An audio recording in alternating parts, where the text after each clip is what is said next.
Neighbors that have been kind enough to give me that cabinet, and it actually came out of their house. One of my neighbors is kind of a master carpenter, and he didn't want this. And I understand that these things are made out of like press board. They're not super high quality, but they can look nice, just like this one. It's got all these removable shelves and glass door up here, and you can put shelves down in here. But I'm pretty sure if he wanted a shelf, he's going to build it. And if he's going to build it, he's going to build it out of real wood. And so him giving it away was just kind of an act of kindness, but also I'm pretty sure this wasn't something he actually wanted to have in his house, which is awesome for me, because absolutely I'd take that thing in a heartbeat. In fact, they brought that after my surgery when I wasn't supposed to lift anything, so they literally drove it over here and put it over there and set it up for me. These things up here are doggy pads. When we had Charlie, we used the doggy pads because Charlie had a tendency to do his business in the house, and he learned that it was okay to do his business in the house on the doggy pads. So that was part of his treat system if he used the doggy pad. And it's funny, he wouldn't use one more than once. If he used it, he wouldn't come back and use it again. You had to change it, had to put a new one down. But then he'd get a treat for using the doggy pad and not just doing his business in the floor. Well, Charlie's gone now, so we have a lot of these left over. But these are really good for soaking up liquids, including liquids that might leak out of a car. And I do have some liquid leaking out of this car, and I do want to address it because we have another car show coming up, not right away, but kind of early in June, and I have a surgery coming up in a few days, which just means I'm going to be back in a situation where I can't lift anything for a couple of weeks after that. So what I want to do today is pull this out. I've got a piece of cardboard under there that's been leaking on. I'm pretty sure what's leaking is my transmission, and the transmission on this is a T5 5-speed, which instead of taking regular grease, it takes like automatic transmission fluid, and that stuff has been leaking out of it apparently at a pretty good rate. It looks to me like it's leaking around the rear end, but I'm guessing what's happening, it might be leaking around that seal, that rear seal in the transmission, and running down the drive shaft and dripping back there. So what I'm going to do today is just pull this out and pull this cardboard out from under it, and then back it back in and jack it up and put it on these jack stands. Now these jack stands, I know Harbor Freight and Walmart had a recall on jack stands a while back, so I checked the numbers on these and those, and they are not listed as being the dangerous jack stands that everybody has to worry about and make sure they don't use. So I believe I can jack this up and put it on these jack stands. I don't want to spend a lot of time under the car, but basically all I want to do is see it leaking and see where it's leaking from. If it is the transmission, I have some good luck on that, because my friend Rusty Akers down in Florida is going to be bringing me, there's a couple of different T5 transmissions. One is the Mustang T5, which is Ford, which takes an odd bell housing that won't match up to a Chevy without some pretty major alterations and adaptations. And then there's a Ford T5, a Chevy T5, which a lot of the Chevy trucks and some Camaros and things had in it. And the Chevy T5 is the one I want for this car, because it'll match right up to the transmission. And if I do get one from him, I might be in a situation where I can take the one he's got and put it in here, and take the one I've got and pull it out, and then put it on a bench and do a rebuild, which basically all it would need for a rebuild is new seals. Could even be as simple as a rear main seal, I shouldn't say main seal, a rear seal, where the shaft goes into the back of the transmission. And another option, if that didn't happen, would be to if it is the shaft seal, just to change it in the car. It's hard to get, you need a lot of leverage, you need a long rod and a lot of leverage to get that seal broken loose under there, and it's hard to do on a car that's really close to the ground. It's a lot better if you could have it up on a lift, which I'm not going to have. So we're going to do the best we can with what we got. But to start, the first thing is just to get the car in the air, and I'm going to do that right now. In fact, nope. Before I get the car in the air, I'm going to pull it out and pull that out. So let me do that. Well, I went to crank that, and the battery was dead. I must have hit a light switch and left a light on, because it was only a few days ago that we had that thing out running around with it. It's okay. I've got a battery charger here handy by. I could jump it off, but it's not that hard.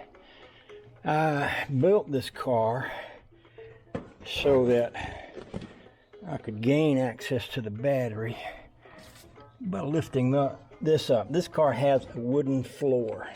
Now, some of you might think that's weird, but it wasn't weird when they built these cars for them to have. Oh, look at that. That's just loose. That may be the problem right there. Are we out of gear?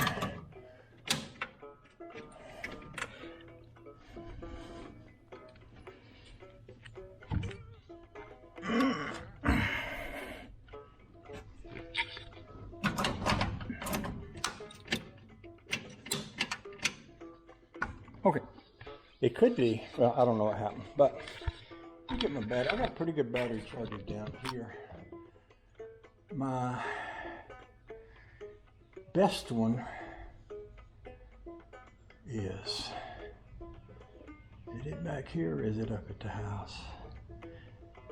I could bring the big one down here. That would go a lot faster. I'm not in any kind of time crunch here or anything, but due to the heat, if I do any work, I probably want to do it early, because later in the day it gets pretty hot, especially about the middle of the day.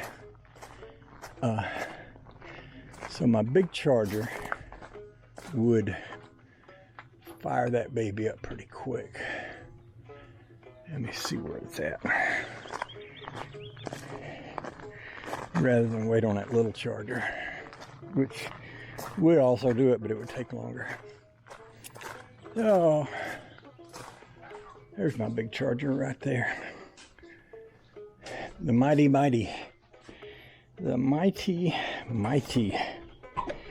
charger here. That's an old Silver Beauty charger.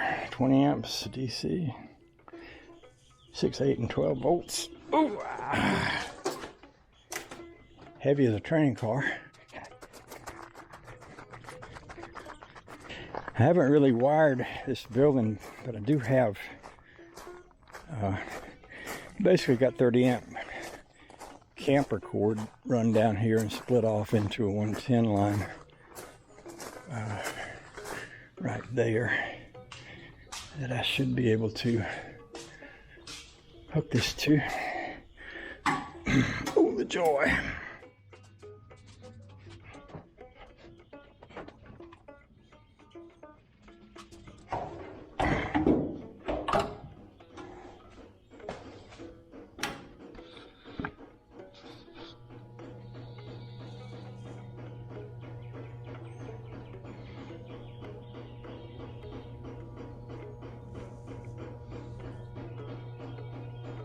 So I'll let that go for a little bit and then we'll come back.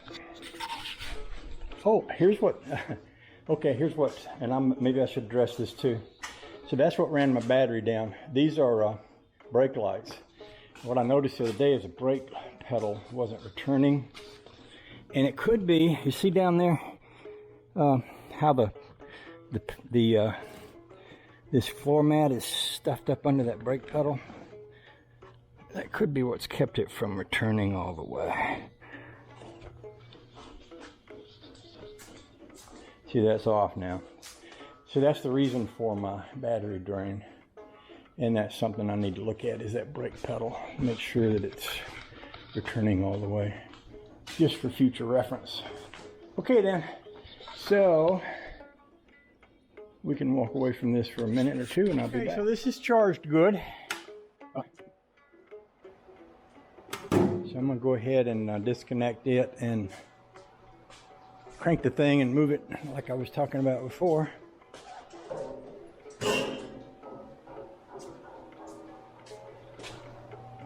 Enjoy.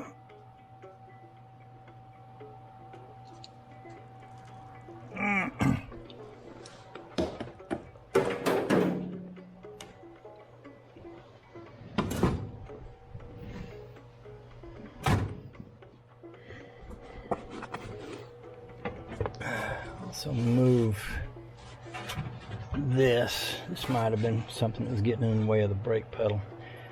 I might need to go in and have a look at what's behind that brake pedal. I think there might be, I know there's a mat right down in here underneath that. Well, we can go ahead and address that right now. Don't know if you can see or not, but pull this one out of the way. This one also has a floor that lifts up. And see, there's a mat, a little rubber mat that I put in right under here. I think that rubber mat's what's blocking the brake pedal. And I think I'm gonna take it just out of there, because I think it's causing me more trouble than it's worth to have it in there.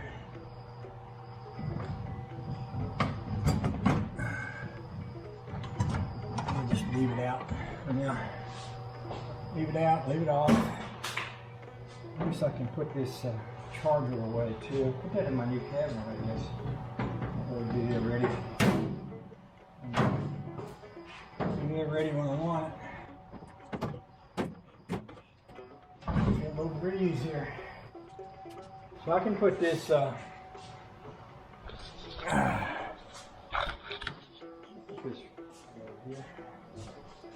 in this cabinet. Okay. And put my floor back down.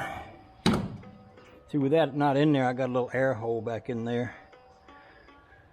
And a place for gravel to pop up and hit me. But, oh well. It is what it is.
I think I'll jack up the back side first. Brake lights aren't on, so apparently that fixed that.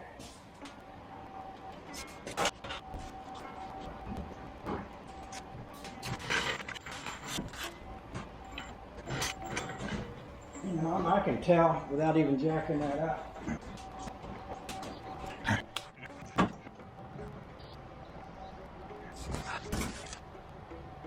So it's wet right here on this pumpkin, and if it was leaking at the transmission and running back, there would be a line of fluid on the drive shaft, which I do not see. It may be just all I got is a bad bearing seal in the front of this pumpkin, which wouldn't surprise me. This old Ford pumpkin, oh, it's been around since '57, and I had noticed that it leaks before, and that stuff leaking out of it looks a little bit more like rear end grease than it does transmission fluid, and that would kind of make sense. I noticed there was a red tint to it, but I might have put a little splash of, there's this stuff that Loctite makes. It's supposed to fix leaks in your power steering and stuff, and I might have splashed a little bit of that in there, just hoping that it could help. This is another one of those where in order to change that, you need to get under it with a big long handled bar wrench and undo this yoke that goes around the main shaft in the middle, and take that out. And I did that on my 51 Ford pickup truck when I was probably still in my teens, but I did it down at the vocational school. I was going to school, and Mike Fernando, we were going to school at the vocational school. See, that drive shaft's not wet at all, so whatever's coming out is coming out of the rear end itself, which might not be that hard of a fix. Well, it will to fix it right, but you know, think about it, it might also be a little overfilled. I do kind of remember filling that up before we left Maine, and if it's a little overfilled, it will leak. I think I'll take this pad here, just wipe that off. The last time we drove this was up to the Redneck Parade a while ago. That's the last time I drove it enough to stir things up in there. I can get to and check the fluid level on this. Let's see, there's a nut, there's a screw-in thing on one side or the other on the front of this. Here it is right here, I got my finger on it. So there's a thing that I can loosen there and check the fluid level on this. This isn't supposed to have, I don't think this is supposed to be full. I think it's supposed to have enough fluid in there for the gears to kick the fluid up into themselves when you're going down the road. But I don't feel unconfident about taking that to the car show. You know, if I wanted to be extra environmentally cautious, I could carry one of these rags and put up onto the rear end. And if I can find a hot rod buddy that has a lift that would allow me to get up under there, or I could also get the thing up in the air and take the drive shaft off and just see. Sometimes you can get that big nut on the end of the yoke. You can get it off with a hammer wrench. That might be another option to try. But I know that needs to be changed.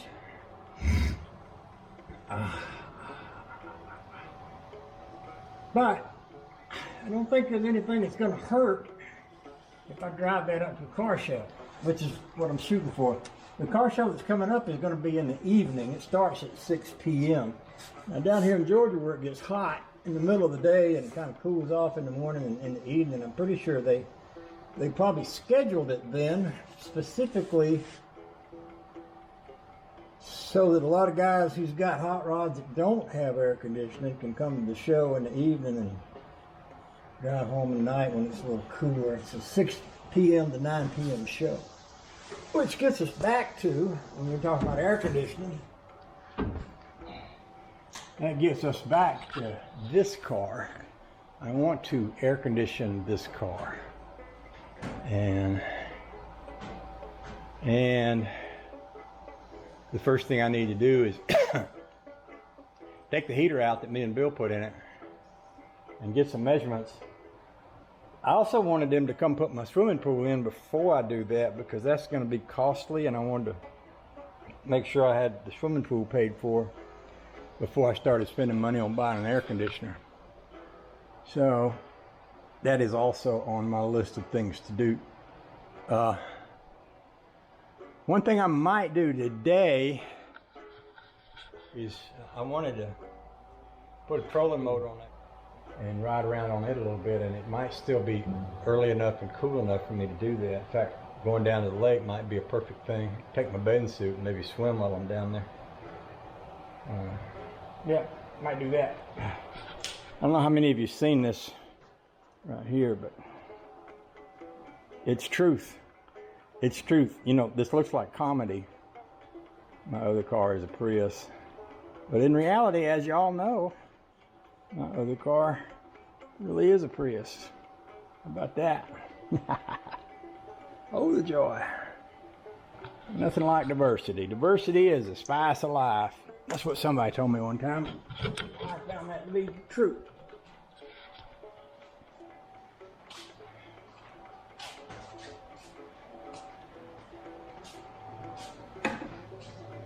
All right. Let's see where my trolling motors are at.